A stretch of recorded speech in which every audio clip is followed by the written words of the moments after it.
Andrew McCart, iFLTV, delighted to be joined on this very, very, very cold Thursday morning by Mr. You're wearing shorts though, Frank. It's freezing, isn't it? Do you know what? I said to my missus the other day, she's not here, I said, it's beautiful, you know, like when it's that perfect mix of sunny and cold. Now it's just cold. No, just cold. Yeah. My car, it took me 5 minutes to defrost my car to come over here this morning. Just another little thing I want to pick up on. We've talked about it, I seen some fans yesterday at the public workout taking a photo with you. Have you finally made it, Frank Smith? No, they were just distraught that Eddie wasn't here, and they were like, can we get a picture with anyone, and they say we met Eddie's fat mate. So, you know, that's what they got. They got Eddie's fat mate instead. That's what I often get. I always get that when we turn up to 5Ks and Eddie's not there, and they go, is Eddie Hearn not coming? And they go, you're here instead. Yeah. So, you know, get used to being the fat mate. You're more than a fat mate, we all know that, Frank. Well, Birmingham, we're here. We're 2 days away from a fight that I can't pick 'em. It's definitely one of them fights where it's got everyone talking in terms of who's going to win. Because I think I spoke to quite a few people yesterday and everyone was like 50-50. It can go either way. And I'm sure that excites you as a guy that made the fight or makes these type of fights. But can you pick 'em in this fight? I don't. Look, when you promote both guys and have a relationship with both guys, I just want the best man to go in there and win. And, you know, our job is to deliver the best possible fights for the fighters we represent. And this was the best possible fight for both guys. You know, bringing these two guys together. You're going to see on Saturday night, it's going to be an unbelievable atmosphere in there on Saturday.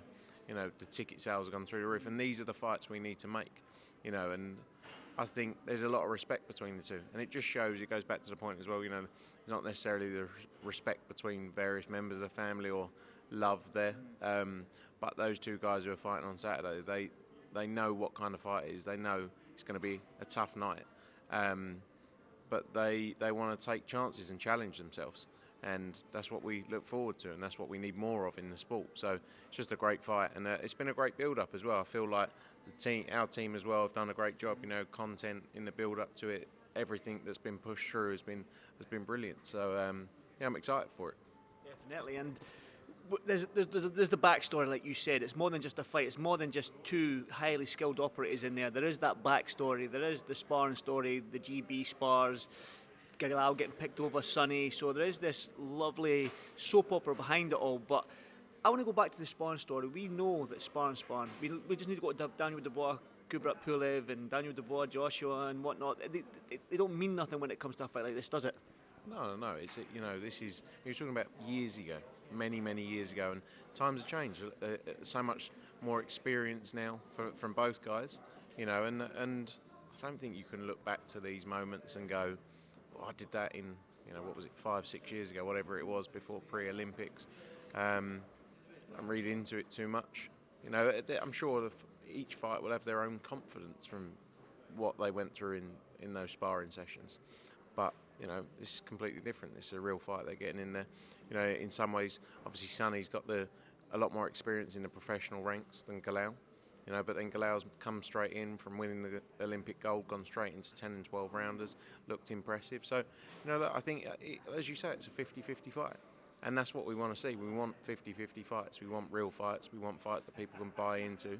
And I think that's what we've got with this one. I seen you getting the thick of it with Charlie and Cal yesterday. You're not scared to get. If shit does hit the fan, I feel like you're one of them guys that when shit does hit the fan, that you're going to jump in head first and get stuck in. Actually, Jamie Conlon sent a picture of me. He said, stay calm. But I was actually more worried about our 25-stone security guards stepping on Galal Yafai's feet. Because there's so many people amongst everyone. And it was like, everyone loses a bit of control in those things. So I'll just look. I can hold back Charlie because he's after weight of me, isn't he? So it's not that much of an impressive feat, if I'm honest. But Charlie would still beat the shit out of me if he wanted to. But I think when I got him like that, it's all part and parcel of it, isn't it? I pick and choose who I try and hold back. You know? Small flyweights and bantamweights. Yeah, I'm not going for 11 stone and above. You can't leave him to it. Well, I'm not the question then, because I'm 12 stone. Yeah, obviously, when I'm looking at, again, when I speak to people in the boxing world, we sometimes look at with Saudi and the mega fights being happening over there. Sometimes a lot of people thinking the UK shows have fell off a little bit. And I know that this fight here is a great fight for the UK. We've got two. But do you feel like there's an incentive now going into 2025 for yourself and Eddie and Matchroom in general to put on these type of shows going into 2025 and maybe a more regular basis? Yeah, look, I think you've got to balance it out, and fighters, at the same time, you're working for fighters who want to make an optimal amount of money, and I get that. I completely understand it. But we know we have to deliver shows in the UK that people want to tune into, and this is one of them. Catterall Prograde was one of those. We know what we need to do. But it is about balancing that to deliver for the fans. Ultimately, what Saudi is doing for the sport is great for the sport, and it's making fights happen. And I said the other day, if it means fights that maybe wouldn't have happened in the past are happening, but in Saudi, surely as boxing fans, we should be happy about that. We do have to, at the same time, manage the market to make sure that fighters because there's a mindset as well of, wait for a fight there. And it might not be this month, next month, that might be a year down the road. But for us, that's our job to deliver big nights, and I feel like we've done that with the last few shows.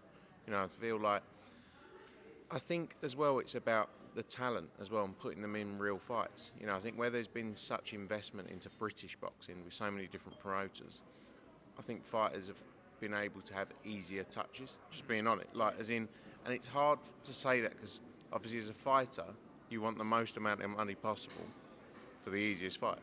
It's basic, but it doesn't actually always align with advancing your career or advancing the sport or making, because the fans aren't as interested in that. So you've got to balance the two, really. But we know what we need to do, and I think we're working hard to do that. That being said, obviously, going into sort of the Saudi shows and that, they are putting on the fights that we want to see, and we've seen...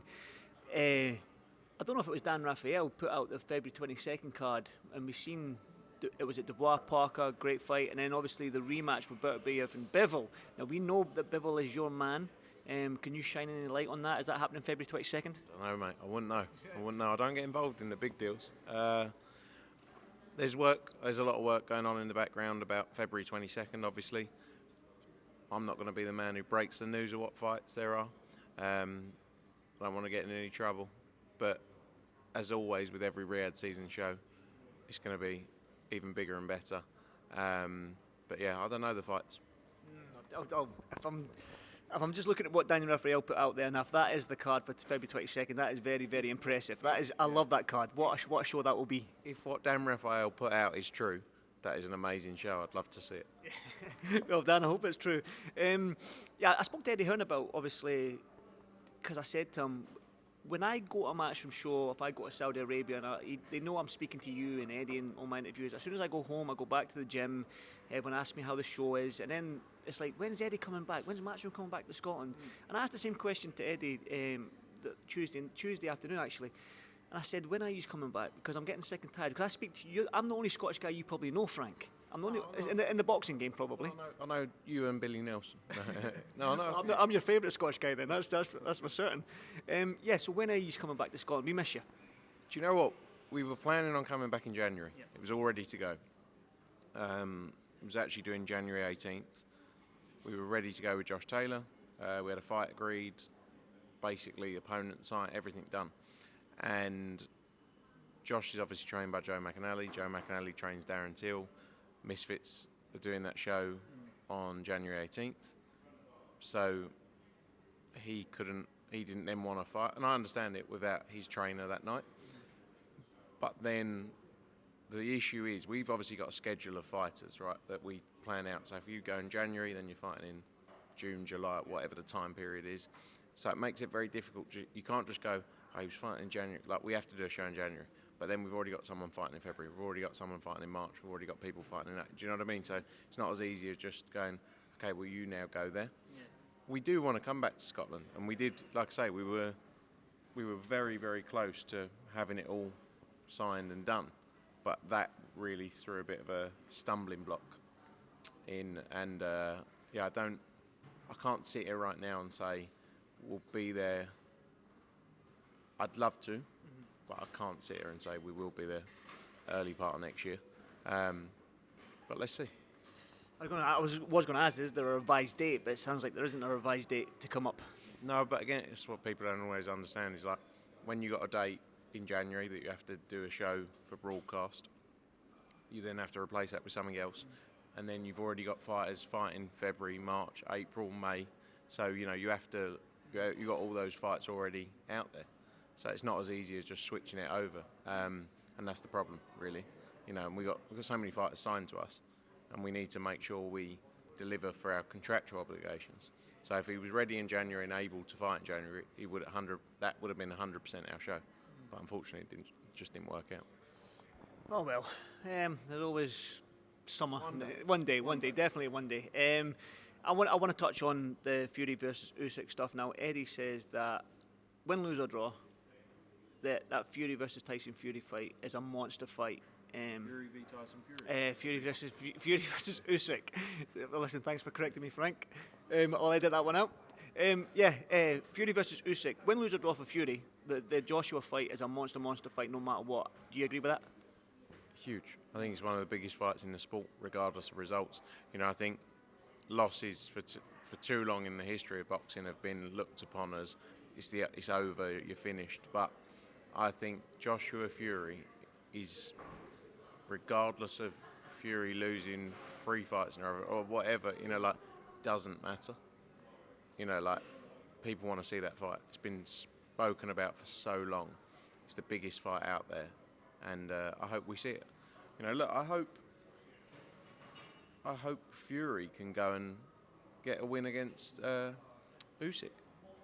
It's not a foregone conclusion. I think Usyk's obviously the favourite coming into the fight, but look at him in the first fight. He was winning 6 or 7 rounds against Usyk, and then as Usyk does, he finds a way. It's not going to be an easy night's work, is it? But I think, as I've always said, they can all beat each other on their best night. It's going to be one final one. Conor Benn. I think the Ukad appeal's over with. I think they had up until Wednesday. I don't know if they've been launched the appeal yet. Nothing's happened. So Conor Benn, he's basically called out Manuel Barrios for that WBC title. But that Chris Eubank Jr. fight is, I don't know if there's been an offer put in or anything like that in your side. But where does Conor Benn, where does he sit in that right now in terms of the world title or that mega fight against Chris Eubank Jr.? What does he want? Yeah, no appeal from Ukad, which is great. So we're at the end now. No, he's done everything people asked of him. He's been through the process, and he can get back to fighting in the UK, and that's what we always wanted, and we always knew we'd get there. It was just a matter of when, and we're here now. So that was, found out about that last night. So that was great news. In terms of what's next for Conor Benn has so many options.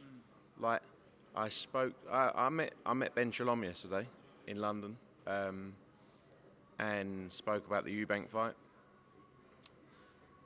Conor is in such a good position because everyone wants to fight him. And the reality is, whether people like it or not, outside of Joshua and Fury, he's probably the most spoken about British fighter. And that's because of what he's been through, because he's been spoken about every day for the past 2 years. In every interview that anyone's done, Conor Benn. So regardless of whether right reasons, wrong reasons, regardless of whether people like him or not, he is someone people are going to watch.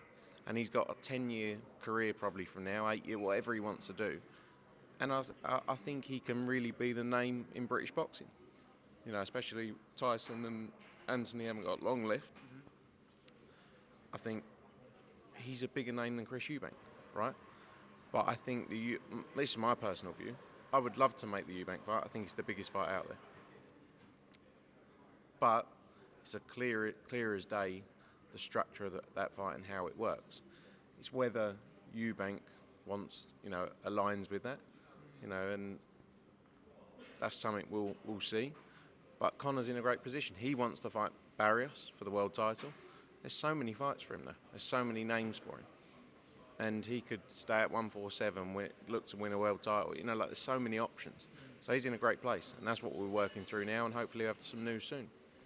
Well, Frank, thank you so much. I noticed you were in Vegas for the F1. I'll get quick thoughts on that because that looked amazing out there. And just give me what was that like out there? I saw 3 cars, like that, you know. Do you know what? It was actually, sounds stupid, but very well run. You know, like I like events, so like, but it was really good. It was a great event. Great. I was there for 3 days, a few quiet nights out, and you know, I don't really go out anymore, so I haven't really got it in me. But it was it was a really good event, and I would definitely suggest anyone who wants to go to Vegas, go for the F1. Enjoy. Hopefully I'll get there one day. Frank, as always, thank you so much, my man, and I'll see you tonight. Thanks very much.